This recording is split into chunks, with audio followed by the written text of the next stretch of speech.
In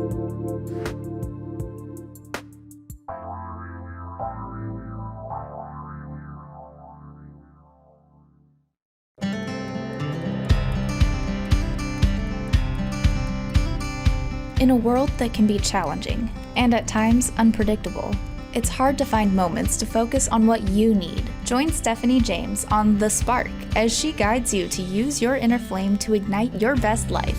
As a best-selling author, psychotherapist, transformational life coach, and international show host, Stephanie is dedicated to helping you create a life that takes you, your goals, and your passions to the next level, so you can live a life that is fully lit up and fully alive. She believes that your life is meant to be a beautiful expression of the things that light you up. That by living your dreams, you give permission to others to do the same.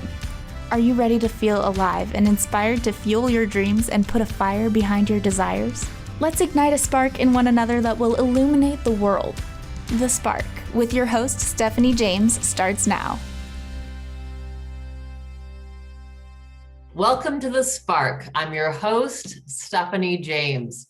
I have with me tonight the lovely Michelle Welsh. We're going to be talking about her amazing book, The Magic of Connection. Stop cutting cords and learn to transform negative energy to live an empowered life. So thrilled to have you with us, Michelle. I'm so happy to be here. Thank you for having me. Well, it's just a joy, and so I have to tell you right away when I started reading this book, what was interesting to me is this thing about cutting cords doesn't always do what we want it to do. And for those people that don't know what cutting cords are, maybe have you explain first what that is and why sometimes that's just not enough. Sure. So there's a type of a little phrase that a lot of people in the healing world and the energetic world will call cutting a cord. And we might use that anyway, like, let's just cut the cord between us. Let's just stop this. I used to practice law. I still can, but I didn't do divorces, but I'd hear it a lot. Like, okay, let's cut the cord. Let's get divorced. We'll never see each other again. We'll never have to deal with each other again. Most of us know that's not true. Okay. Especially if there's children involved, you just don't cut cords between people. So in a healing or an energy, put that in an energy context, there's a phrase that we use called cutting cords. And there are many people that will have healings or they'll do rituals, which if this works for them, hey, no problem, keep using it. But I found with a lot of people that when they say, I'm just going to cut the cord and I'm going to do this ritual process of cutting an etheric cord between me and another energy, whether it be a memory, a person, a place, a thing, whatever, because everything's energy, it never worked. And my premise of why that never worked, so that's what the cords are. It's an etheric connection between anything, anyone, any place, any memory, any feeling. And the reason I believe that doesn't work, and I've seen that it doesn't work from trying lawsuits and civil cases to criminal defense to prosecution, and actually working on and picking juries for divorce cases and having gone through a divorce, I really believe that because we're all one, ultimately, the minute you see that, let's say we cut a cord with a friend and we think we're really over that friendship and we've cut them out of our lives, but the minute we see them again, that cord that may be dormant just fires back up again. And then we have all those feelings rushing back. And so that's why I say that we should look at more healing cords, not necessarily breaking boundaries and not having good, healthy boundaries, because that's imperative, but healing the cord for ourselves. And instead of just going around cutting cords with everybody. Because when I wrote this book, everybody, all I heard, and even from spiritually minded, I thought people was just cut that person out, be authentic. If you're not authentic, if you're not cutting this person out of your life and this person out of your life, then it turned into the election where everybody was just hating on everybody. And then through COVID, we found a new way to connect. And so it's really taught me a lot about how we connect with one another and what we really want to do as a collective of being one, really one, and how can we really ever cut anyone out of our life totally. That's really beautiful. I love that, because I feel like we live in a world right now where there has been so much divisiveness. And, you know, when we can really get to that point where we realize we are all energetically connected. And I imagine that's part of what you're saying when you're talking about the magic of connection. That's it. I mean, because, you know, we say that it's real easy, I think, to say we're connected. I mean, that's like a pretty easy thing to say, you know, okay, we're all one, right? Okay, we're all one. But then when we really get down to the brass tacks of it, it's hard to say that we're one with somebody that maybe we don't like. Now that, again, the last time I'll disclaim, because my husband says I disclaim too much as an attorney, but it doesn't mean we have unhealthy boundaries. But it's so simple to say that we're a collective and we're all one energetic body on this. I don't think just on Earth, but I think with galaxies and planets, I believe we're one with those too. That then we think we can just cut those things out of our life and there won't be any ripple effect.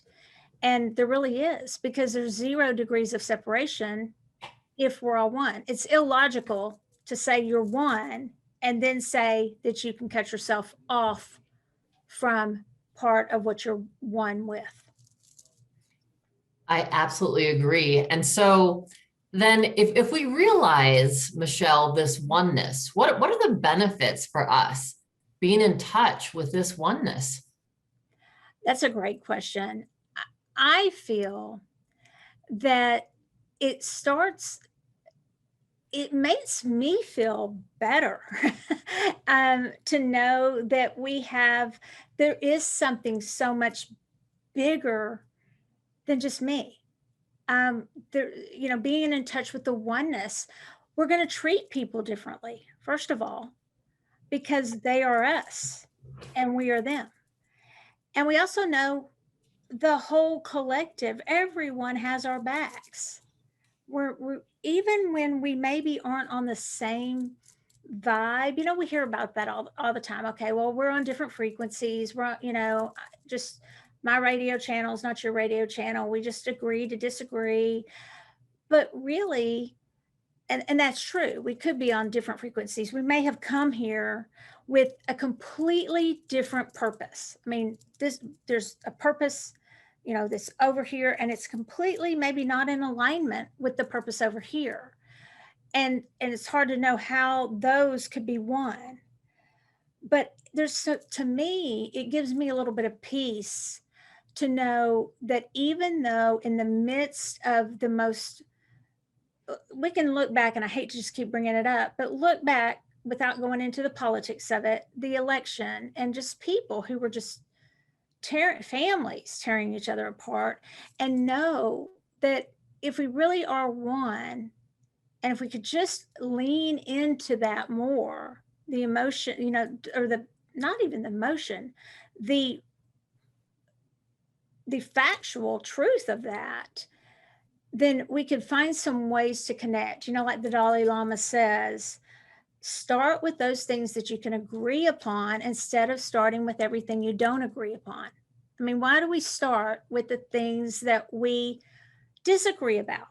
Why don't we start with the things that we can say, we agree with this, and that's the collective.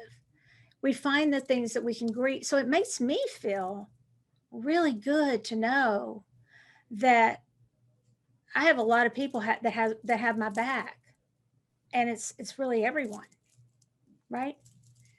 Yeah, I think you exactly hit it. That I've heard so many times that principle that if we actually focused on anything that we had in common, that those things in common would far outweigh the things that we've chosen to divide ourselves about.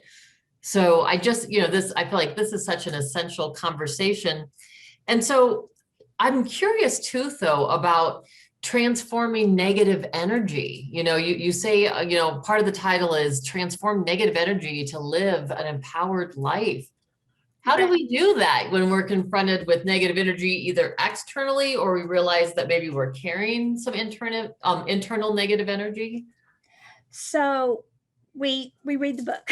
No, so we start slowly. And that's why we want to practice understanding energy before we get to the point of a real crisis.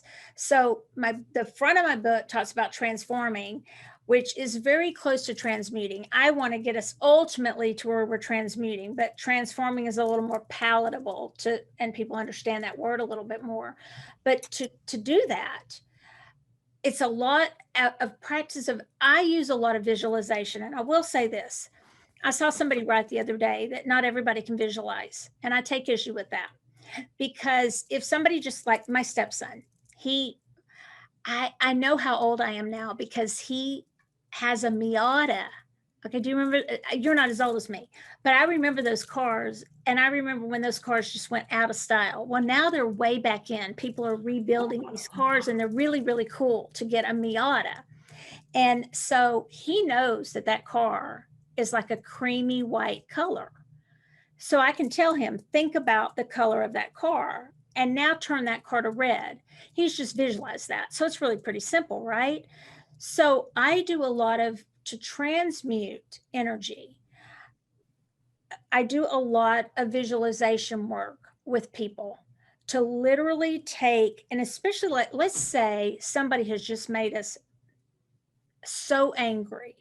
First of all, a lot of times we're going to have to take a pause because it's really hard to transmute energy when we're just so angry, because we may just bring about more, and I talk about in the book, just more anger.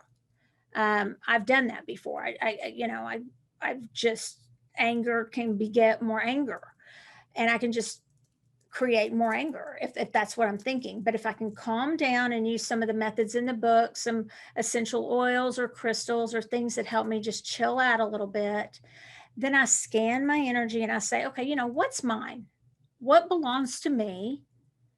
And now what am I responsible for? And it's not even really, I call it minding your own energy.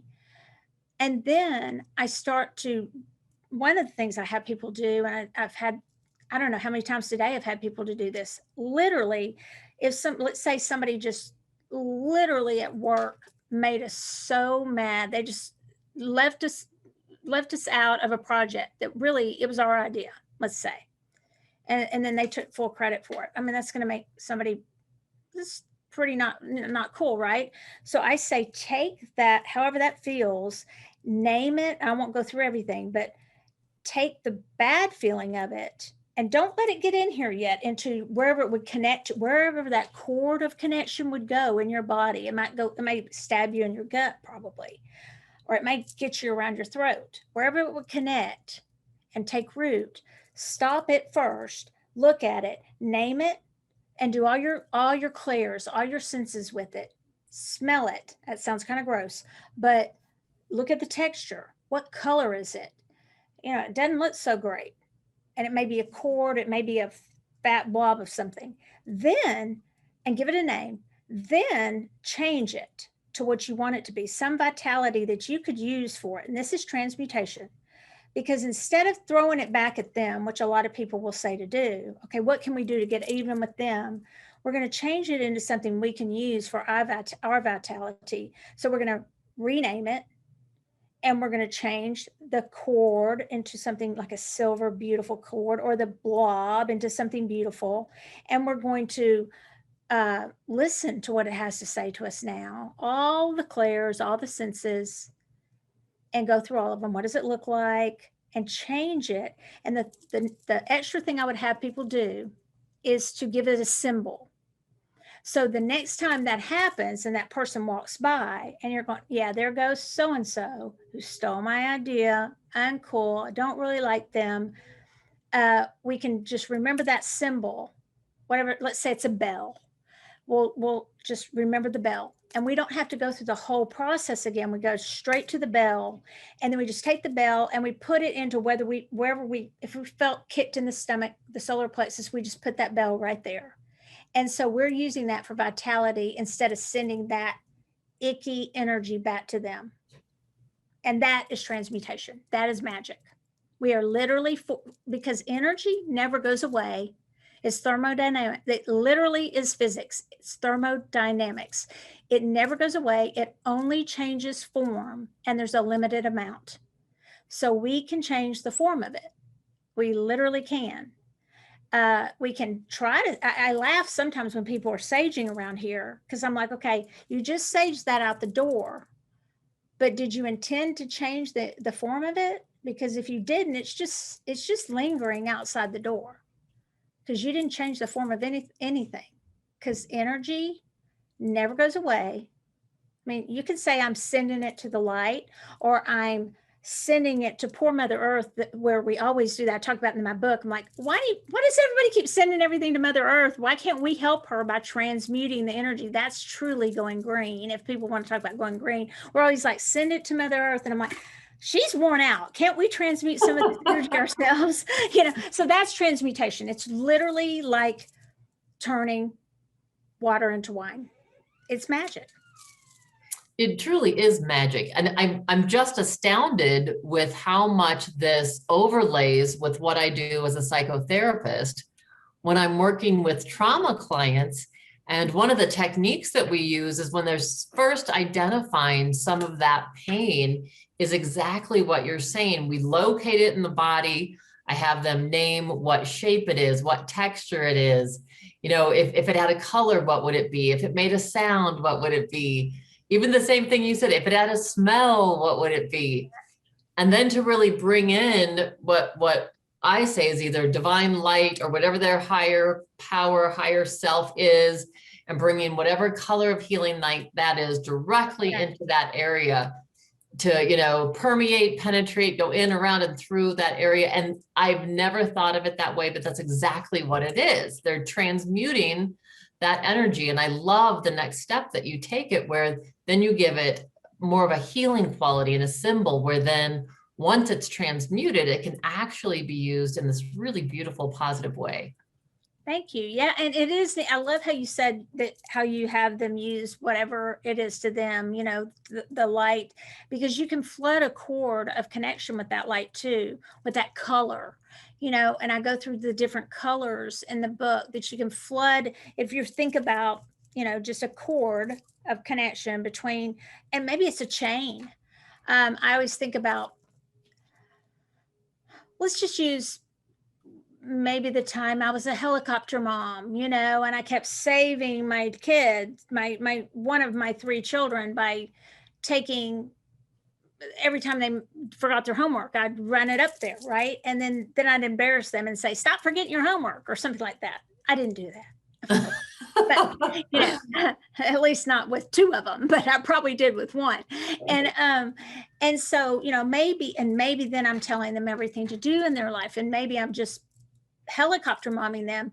And, what does that look like? What would that cord of connection look like? It might look like, eventually it might look like a chain, like it might be a chain link chain that, is connecting, that they don't feel they can break loose. They can't fly from the nest. It may be something where I have them on a leash, and so you can visualize that cord you have in any way that it feels to you, but then you can think of it as being where you can flood something through the cord. And I always say, and I am not a therapist at all, I don't claim to be, and I refer out to therapists all the time. I just say I'm just a psychic, and I just do energy work. And so we refer to therapists constantly. But I do say, think, you don't always need to worry about the other end of the cord yet. We are thinking about that, but we don't even know if, in some instances, you'll have somebody come in and they are, maybe their sacral chakra is really, they have a cord, because maybe they have been dating someone a lot, and maybe they've been used, and maybe it's been a very intimate relationship. And a lot of times that's going to be a hook or a cord of connection in the sacral chakra area, not just the heart, but in the sacral chakra area, because there's a lot of energy that passes back and forth and that type of thing. And so then I would say, you know, that's when the cutting cords doesn't work, because the next time they see them, it fires right back up. You know, they go out to that restaurant or where they all hang out and it fires right back up. And so I just say flood that energy. And a lot of times the sad thing about it is the other person's moved on and they're not even thinking. So we don't even deal with that yet. We just deal with transmuting the energy for us. We don't have to worry yet, even though our human nature may be to. We can just flood it if we want to, flood it with love of whatever color we want, if we're at that point. But really, we're dealing with, we could even put a stopgap in there, but we're not cutting the cord because we really can't, you know. And so we do a lot with the color and visualizing and calling in the same thing that you're saying. Is that same type of work. I also recommend, you know, really scanning every single day, scanning our own energy to know what's ours. I think it's so easy. Some of the things in the book just sound so simple, but a lot of people don't do them. Like every morning, every time before you go into a meeting, every time before you go into any kind of store or whatever, you really scan the physical, mental, emotional, spiritual bodies. You know, what belongs to me? What is mine? Because we all lean, I think, since we're all one, that we all, and I'm careful how I say this, a type of empath in this way, not the compassionate kind necessarily. And I've had a lot of psychotherapists actually agree with me. I thought they would shoot me down and go, oh, that is so wrong. But they, you know, even really sociopaths or whatever they're called, they lean into your fear. They want to lean into fear. And so they're leaning into something, you know, they like that fear. And so they're still leaning into a vibration that they want to lean into. I didn't spend a lot of time on the book on that because really it's not my area of expertise, but we all lean into this because we're one. We lean into each other's energy. So we're always absorbing energy, no matter how much we try to protect with. I think I just lost something here. One of my earbuds. We lean in with just everything. You know, some of us lean in more passionately and don't even know why than others, like empath, and that's why we call them empaths. Where I thought that some of the other books that were so wonderful, and why I wrote mine and included empathy and empaths in it and spoke a lot about it, is that I was told that I was an empath. I didn't think I was being told how to be one, because I was being told a lot of things I couldn't do. I need to protect. And I own stores full of things to protect. So I'm not against protecting. You know, I love crystals. I mean, I wear bracelets like Wonder Woman to protect and all that kind of those things. But, and, you know, have everything in the book. You can use affirmations, all kinds of ways to protect. But what we're not doing is we're not transmuting. A lot of people, we're not saying that I'm the superhero of my story. I'm the superhero of my energy. I can choose today if I want to absorb energy and how much I want to absorb and what I want to do with that energy. You know, I might want to sip in a little bit of energy that can give me some vitality instead of just running from it. I might decide to go to that event that normally I would stay home from because I'm an empath and I'd be worried what everybody would think of me. You know, I'd leave thinking, oh, did they like me? You know, everybody tells me I'm too sensitive, and you know, I'm really worried. Did I say something wrong?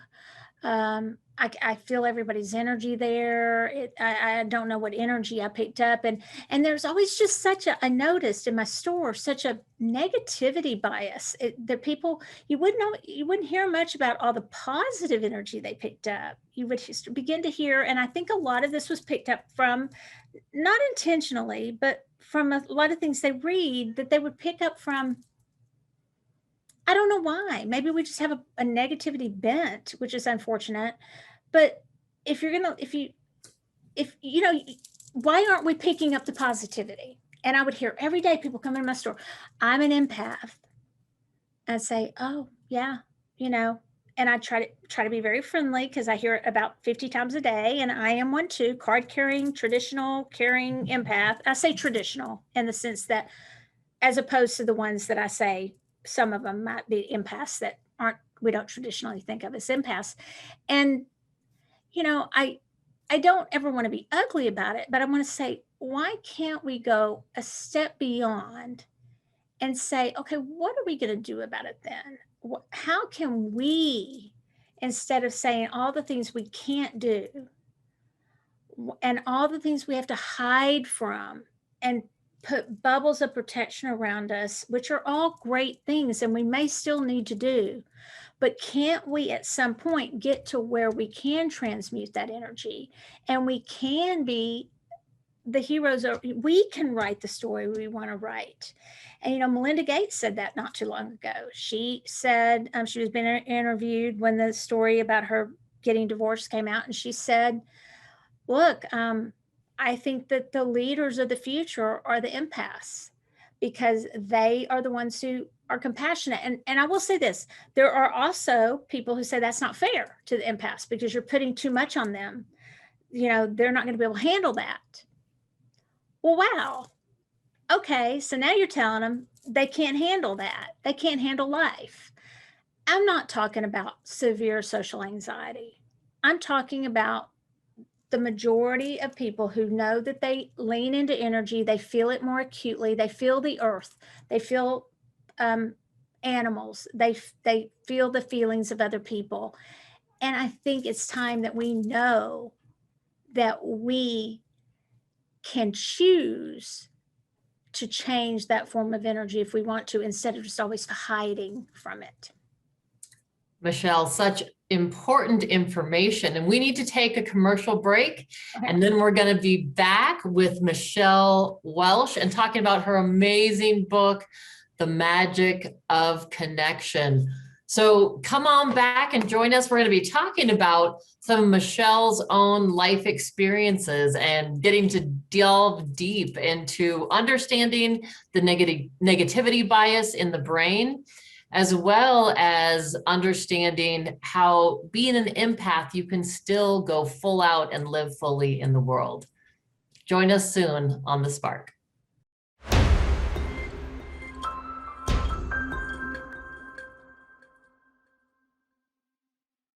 Welcome back to The Spark. I'm your host, Stephanie James, and I'm here with the wonderful Michelle Welsh, and we're discussing her book, The Magic of Connection, Stop Cutting Cords and Learn to Transform Negative Energy to Live an Empowered Life. Michelle, welcome back. I'm really curious, in my practice, one of the things that I teach people is about this natural negativity bias in the brain. And it's really that caveman brain part of us where we are hardwired with a part of us that's a hippocampus that's always scanning the environment for a threat. And it's there to protect us. It's really there so that, if we see something and it looks like a snake, we'll jump back. When oftentimes, if we stop and pause, what we thought was a snake was actually just a stick. Good point. Yeah. And so I think that that's one of the things that we have to overcome. And one of the things that I know for sure is that we have to practice focusing on the things, like you were saying in the beginning, it's focusing on good energy. It's focusing on the things that bring us joy, that we can train those parts of our brain to start noticing, that mnemonic device that where our attention goes, energy flows. And it's a principle in physics that what we focus on expands and gets bigger. Sure. So yeah, go ahead. I start my book off. It was difficult to decide to start my first chapter of my book with the laws of the universe. Yawn, but I did, and I did it in like 2 pages, because because you just brought one of them up, right? And no one had really ever just succinctly that I'd read, because I did never understand all of them, because mainly people talk about the law of attraction, but there are so many. And so I went through them, because you really need all of them to understand how to transmute energy. And so that's a really good reason to get the book, is just because in 2.5 pages, I said, okay, I'm going to understand what these laws of the universe really mean, instead of people just throwing around, okay, the law of duality, the law of relativity, the law of this or that, the law of correspondence. And so I've had a lot of people since then say, I finally understand what these laws mean. And it does, it takes all of them. And that's why if we jump, this is just an aside, if we jump right to the law of attraction, that book, The Secret, which was actually a movie first, and then there were 4 books afterwards. That's why a lot of people get very frustrated by that, because they're jumping right straight to like the 6th law of the universe, which the one right after it is the law of action, which is in the law of attraction. And we kind of forget about that one sometimes. So anyway, I always find that interesting. So, but I did. I started the book with that because I thought I laid it out like a case, like I would a law, a case that I was trying, in front of a jury or a judge, to say, and you kind of have to know your laws first, know what you're trying to show. And that's what with transmutation, it's been around. We can all do it, but there's been these secret societies of alchemy and all these things. And really every single one of us can and are capable of changing the form of energy. We really are. There's this old like proverb, and it says, oh, you can't change the stick as it goes down. I'm saying it wrong, but as it's beautiful, as the stick, as it goes down the ocean, the stick's just, and I'm thinking, oh, but you can change the stick when it goes down the ocean. We just have been told we can't. You could totally change the whole ocean if we all wanted to, but we've just programmed ourselves to think that we can't do that. Yeah, I believe that as well. And I'm curious on your own journey, Michelle. How did you go from being a lawyer, from an attorney, and get into bigger forms of understanding the universal laws and energy? And what took you on that journey?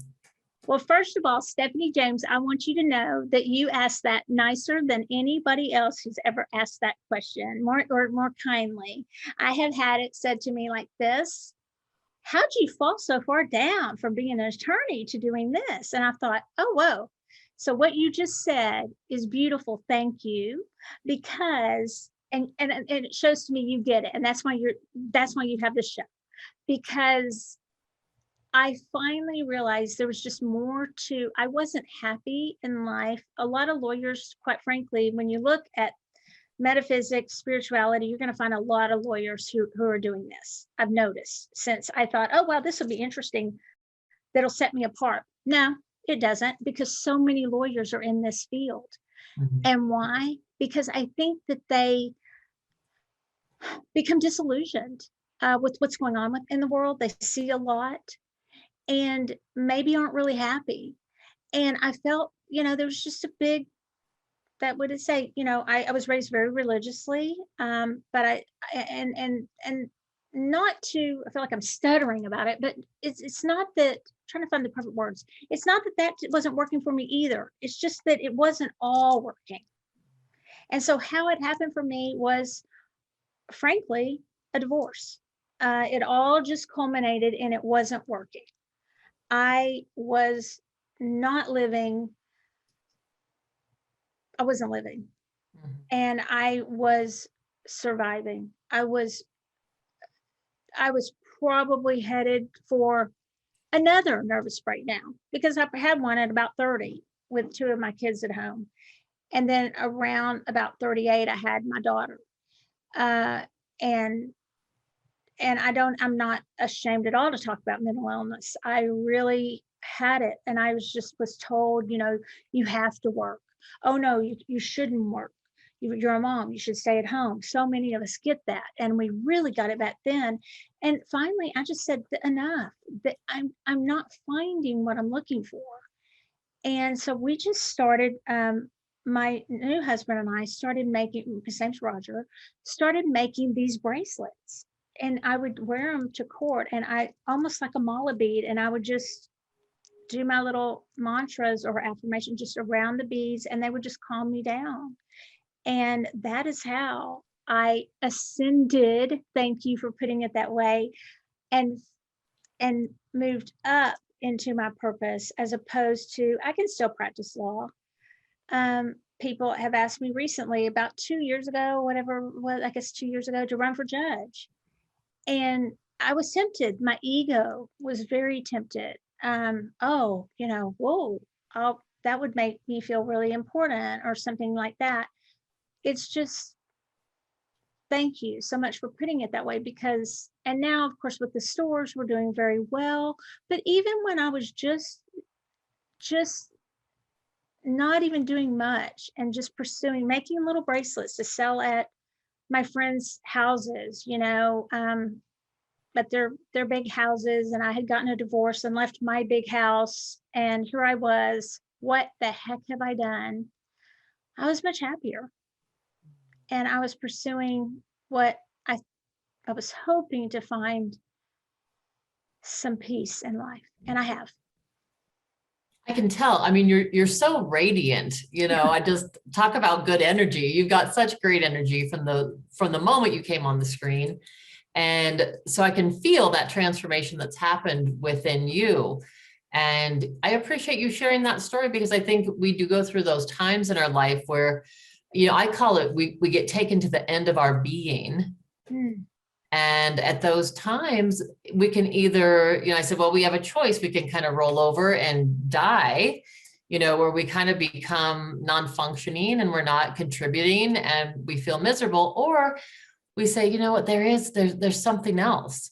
Yeah. And for me in those moments, it's definitely been this act of surrender where I'm like, okay, I got to get myself out of the way, because I'm just not doing a good job at this. I'm trying to push my will, and I'm trying to, just be so driven through this that I'm not following whatever that divine path is for me. I totally agree. And so did you feel like, Michelle, that a divine path opened up for you? Did you feel like once you kind of stopped, these things that were bringing you misery, whether it was the job or, a marriage that wasn't working, besides the beads, how did you find what that purpose was within you? Yeah. And, the beads were symbolic of, I think, of everything else, although, I do think they have vibrations. How did I find it? Honestly, and I don't mean it as AA necessarily, but because it wasn't AA for me, but just the mantra, of day by day, moment by moment. I found it through meditation. I found it through stillness. I found it through, I read about 5 books a week. I am an avid reader. I read every book that comes in our store now. And I said that to somebody on our show, it was Matthew McConaughey, and he was like, do you have kids? I mean, what do you do? And I'd also, my husband had also said we used to go to like 3 movies a week. And he was like, what? Horrible. Y'all must be horrible parents. And I'm like, well, they're grown. Most of them anyway. My stepkids aren't totally grown, but but I read a lot, and I found myself giving myself the permission to accept what I wanted to accept, and to not and to not take in or resonate with what I didn't resonate with, just blow it off. And I had never really been giving myself permission to do that in life before. And that's what I tell anybody I teach, or anybody who reads my book. If there's something that doesn't make sense to you at the time, you might revisit it later, and it might make sense later. Things now make sense to me that didn't, even 3 years ago. But if it doesn't, by all means, I'm not here to push anything down anybody's throats, but it used to be that way for me. this is what you're to believe. This is what you're to do. This is what success is. And that wasn't always pushed on me. That I pushed a lot of that on myself. Very much a perfectionist, very hard on myself. That's not perfect. And that's a part of the empath thing. And so I think it was a process of, and it still is. I mean, there's days where it's funny. I had a guy, and he said, "Oh, everybody knows you in the community and stuff. We just bought the Northwest Tarot Symposium, and so we'll be doing that in Portland when it Zoom, and then we'll be doing it hopefully in October of next year." And he goes, "They all just think you're just the girl from Texas is just smiling all the time, and I know better." And I'm like, yeah, I have a shadow side. I mean, don't we all? I mean, we're real. And so, and you have to work through those things. But I at least, so it's a process for me, but I quit trying to be what everybody else wanted me to be. And I still try to be professional in that regard. I try to have ethics. And those things are very important to me, but it's because they're important to me. It's not because I think that's what everyone else expects of me. We put so many expectations on ourselves, or, and I even talk about that in the book, maybe we've walked around our whole life on eggshells, maybe because of an alcoholic, not in my case, but maybe because of an alcoholic father, mother, maybe yes, in my case, some very critical teachers or coaches, that really put us down. They used to be that way when they coached.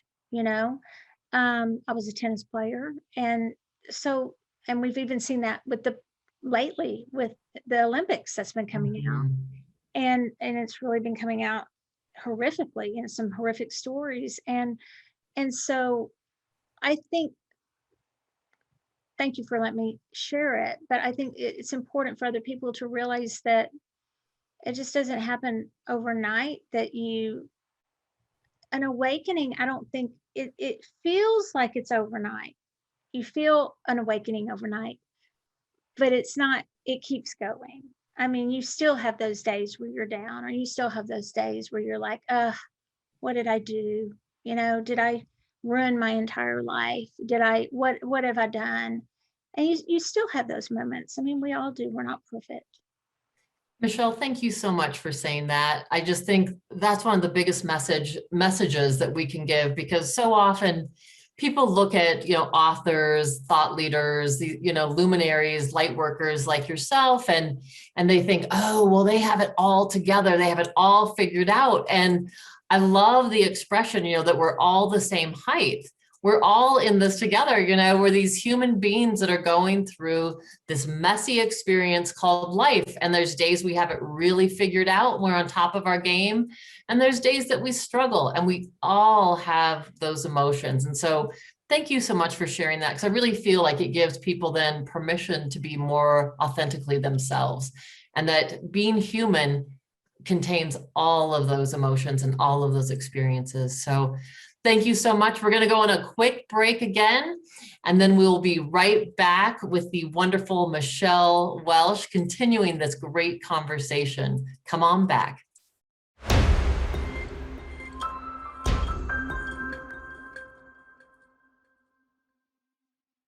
So welcome back to The Spark. I'm your host, Stephanie James, here with Michelle Welsh. We're discussing this amazing book, The Magic of Connection. And so, Michelle, one of the things we were talking about during break is that oftentimes you get questions around forgiveness and like, how do you cut the cord if someone has been abusive towards you? How do you forgive someone like that? What does that look like? What do you tell people about that? Thanks for asking that, because that's one of the biggest questions I get when I told people kind of the premise of the book. The first question they would say, well, what about the big ones? What about, I'll just go there. What about the person who abused you? What about the pedophile? I had cases. That was my last criminal defense case. But when I stopped, okay, that was my last one. And so some of us just have, we just won't go there, you know? And so, and I didn't plan on saying that, but I just did. It's public record. That was my last case. And before I went to civil law. And so the answer to that is I have a whole chapter in the book. It's called Forgiveness from a Distance. And I have volunteered at Genesis Women's Shelter and been on the board and been very active with them for now, I don't know, 20, I'll say how old I am. As old as they are, I've been there. I started the first year they opened, or maybe the second. And how we do it is we don't have to be best friends with people that we forgive. The forgiveness, as we've all heard, is for us. So when we're going through this process of not cutting the cord, because we can heal and go to a therapist and do our work, go to a battered women's shelter or any place that we need to go for help and get all of that healing that we need, or go to an energy worker too. I would suggest both for things such as that. It's that serious. But yet we're still connected to that energy. Unfortunately, fortunately, I mean, I know that's a horrible thing to say, but you will get to the point where they told me one time at Genesis, I was watching and I said, why on earth would you want even the fathers? And I'm just saying fathers because it's typically there. They know it can be both men, women, but they service women and children. Okay. And Meghan and Harry just gave them a bunch of money when the roof fell down and the thing in Dallas. So they've been on the news a lot. So I was watching and I said, why would you even encourage that they ever, talk to the don't you want to cut off no supervision, as the attorney would say that. They said, eventually that child's going to ask about that father. That child's going to ask about that father. The child's going to want to know. The child has so much more forgiveness. And there has to be some sort of healing, even if it's from a distance, or even if it's from a supervised way. And that's my answer, is that even if we never speak to that person again, or we never see that person again, for our healing, we have to go through those motions of what I was talking about earlier, and all the things that I talk about in the book, and all the things that our therapist would help us with too, to work through those emotions. And so I am not talking about not having those good boundaries. That would break my heart if anybody ever thought I was saying that, because I've lived through a lot of those things. And I've also had cases that I could barely stomach. And so thank you for asking me that question. Yeah, thank you. I mean, and that's such a great answer. I think that it's interesting to me. One of the things that I've worked with clients to do, what I would call detach with love, in so many ways sounds resonant to a part of what you're saying, because if you detach, it's like you're making that boundary, but you still have that cord of love that can be forgiveness, that can be healing. And it doesn't mean you ever contact that person again. It's not about them, right? I love that it's about the self, the internal healing of the self. Yeah. And so that's I like your way you put it. And then in the book, I just called it Forgiveness from a Distance, because that's the only way I could really think of what you're doing. You're forgiving them, but it's just from a distance. They don't have to be any part of it. You don't even have to ever contact them. You don't have to make any amends or any of that. You are doing the work for you. Beautiful, beautiful. And you know what else I love, Michelle, is that, sometimes people think like psychology or spirituality, metaphysics, that it's all in these different camps. But my experience in the last 15 years and more all the time is how blended these different camps are, if you will, that we're all in one camp together. I think that's one of the biggest blessings I've seen in maybe the past 10 or 15 years, because I think that it might have been where I think it's becoming more and more so that way. And, I can only speak from my experience, but it's also what's cool is quantum physics is becoming blended. So we've got the doctors, the psychotherapists, the counselors, the licensed therapists, all the people from that kind of the counseling and doctor side of therapy. And then we have the quantum physicists who understand that we're all one and agree with it. And now we have the metaphysicists, metaphysical side people coming all kind of together. That's a paradigm shift, if you ask me. I mean, that is when, if you ever said probably 15 years ago, and we had one on our show, that an astrophysicist was going to agree with a lot of stuff in my book, there's stuff in there he doesn't agree with, I'm sure. But, and say, oh yeah, that thing at the top of your book, where all the little, oh yeah, we're all one. And I believe in parallel universes, and, the choices you make, dictate this and that and the other, the thoughts create your reality. And he's sitting there saying all the stuff that, people have been saying for a long time. And he's also saying some different stuff, because some of the things I say, I don't repeat things. A big thing about me as a writer and as a teacher, and everybody who knows me will tell you this, I'm a little bit of a rebel. Just because 100 million people have said it doesn't mean I'm going to repeat it. I am going to, because I did that for most of my life. So I'm going to test it. If it rings true to me, I'll put it, and that's why I say in my book, if it doesn't ring true to you, move on to at least give it another chapter or two, because you'll probably find most people find that it does resonate with them. But if there's something there that you're like, no, I don't like that. But what shocked me is the people, I was warned that there would be people who would be upset about the cord cutting thing. I was really warned about it. And, oh, I can't believe you're going to say that. And then Llewellyn was so kind, my publisher, to put it right in my subtitle. Thank y'all. No, I'm serious. And I thought I was really going to get, and most people, if they really read it, they're like, oh, that really makes sense.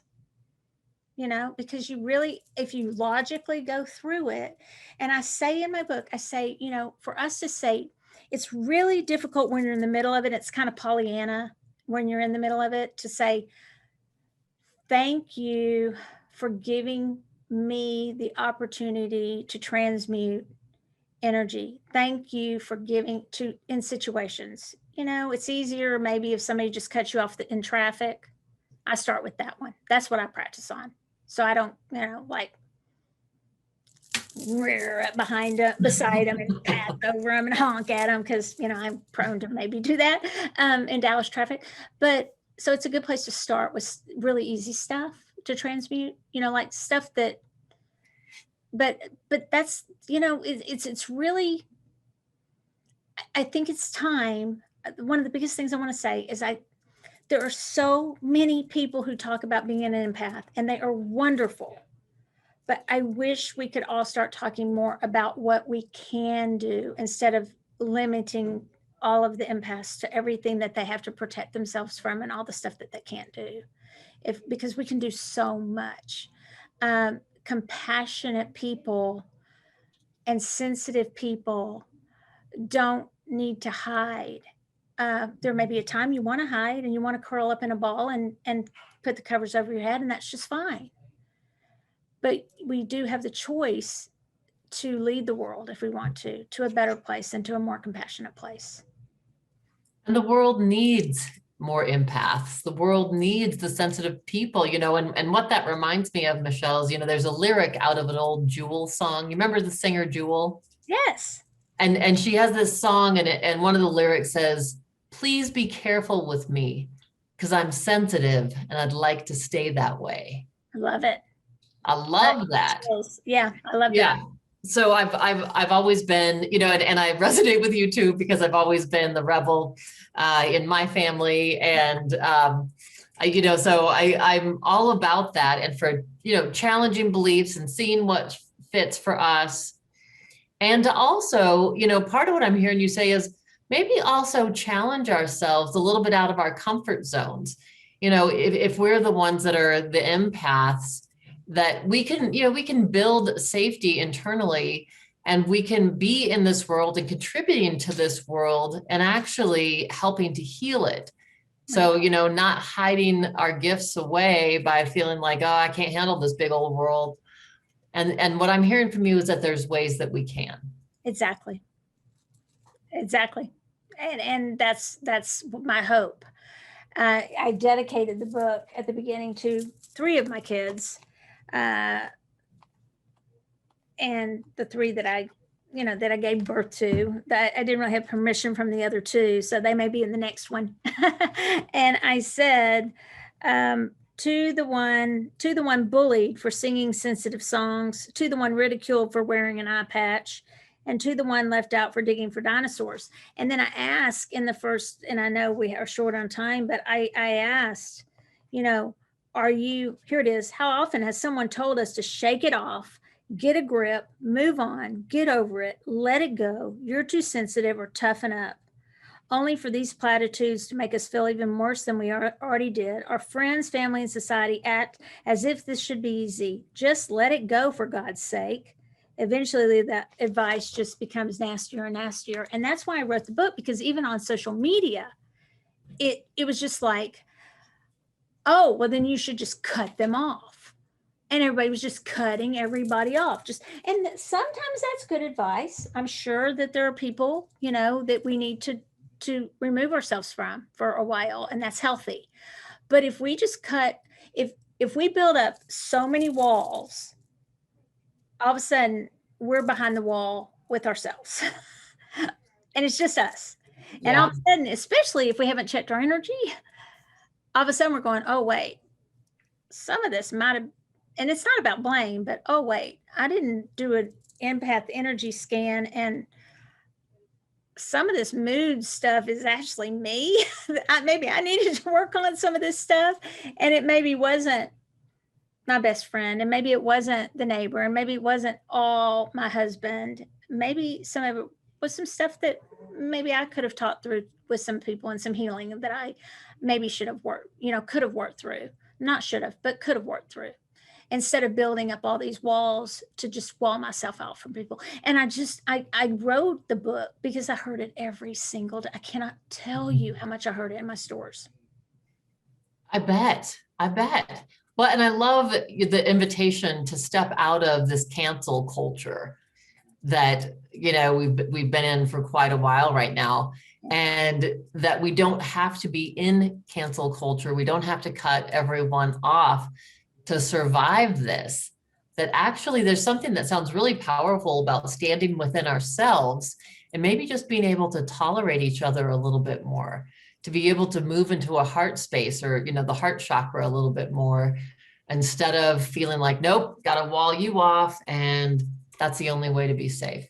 Because there's so many people saying that, and it breaks my heart. It's like, if you don't do this, if you don't believe this, then I have to cut you off, as opposed to, and then I have to ask, and if they're not in touch and don't care about anything spiritual, that's not, then I can't really say this, I guess. But are we coming from, when I'm seeing that coming from spiritual leaders in the so-called in the community, and I am a lot, and it discourages me, and I have to ask, are we coming from our higher selves when we're asking that?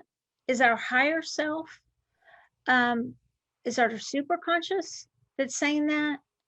Because I go back to, we have to remember that if you believe that you maybe came down with a purpose, maybe one purpose was this, and maybe one purpose was this, and you might need to look at each other and go, whoa, I don't like your purpose.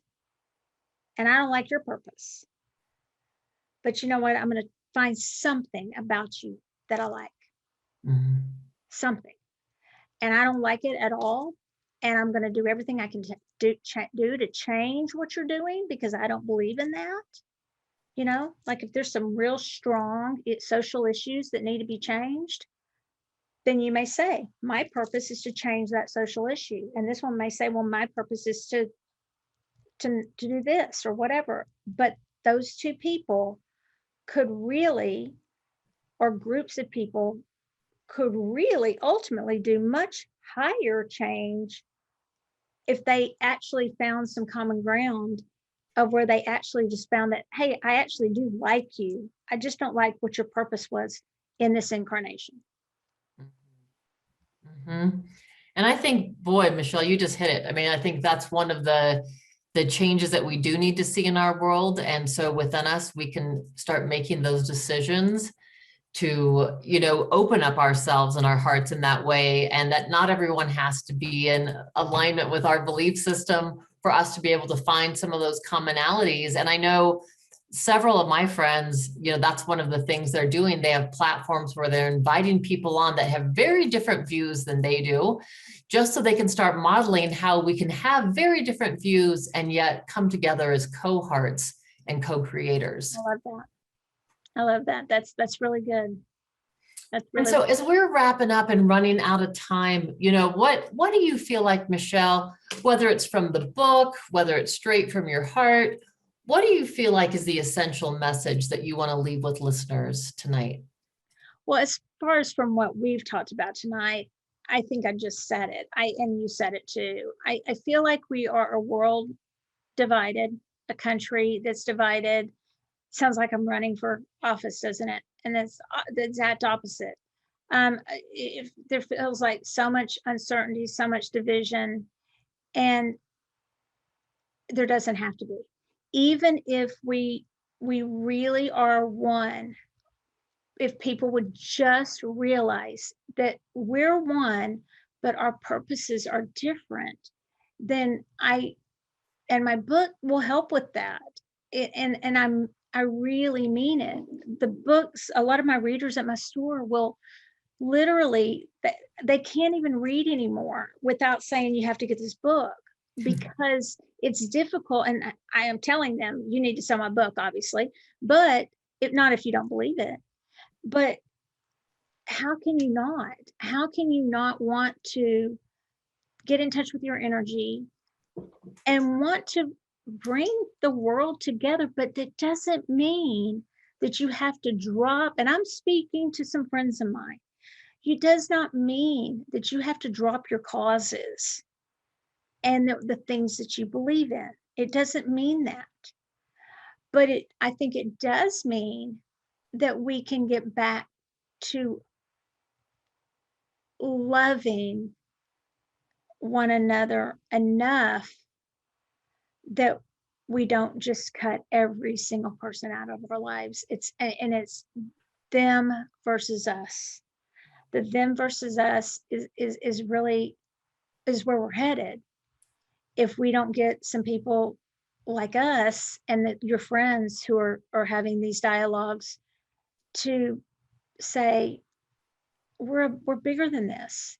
And to remember, if we believe that we had any kind of blueprint, I don't know that 100%, but if I believe that sort of, and I sort of do, that I had some sort of blueprint coming in, you know, I'm a rebel, so I sometimes question it, sometimes I don't, but I think we did to some extent have a little bit of a blueprint. We deviate from it, but we had some bit of a purpose, and maybe their purpose is different than mine, but I want to find a way to love that person anyway. So that's the biggest message, and that we can transmute the feeling we have. Even even a chord can even be our feeling that we have towards how someone. One thing I didn't mention was even a political party.